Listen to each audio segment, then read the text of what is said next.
জাতীয় নাগরিক পার্টি এনসিপির উত্তরাঞ্চলের মুখ্য সংগঠক সার্জিস আলম বলেছেন, শেখ হাসিনা একজন খুনি, বাংলাদেশের আইনে খুনির সর্বোচ্চ শাস্তি দেখার অপেক্ষায়।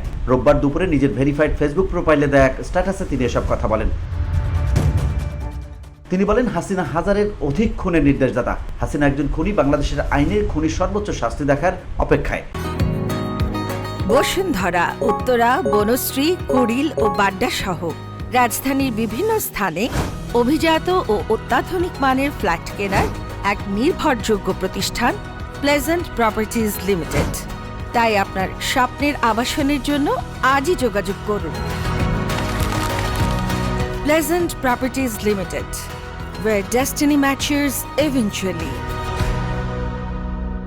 এদিকে জুলাই আগস্ট গণহত্যার ঘটনায় মানবতা বিরোধী অপরাধের মামলায় সাবেক প্রধানমন্ত্রী শেখ হাসিনা সহ ৩ জনের বিরুদ্ধে 5টি অভিযোগ আমলে নিয়েছে ট্রাইব্যুনাল। মামলার অপর 2 আসামি হলেন সাবেক স্বরাষ্ট্রমন্ত্রী আসাদুজ্জামান খান কামাল এবং পুলিশের সাবেক মহাপরিদর্শক Chowdhury Abdullah Al Mamun. VOD Bangla news desk.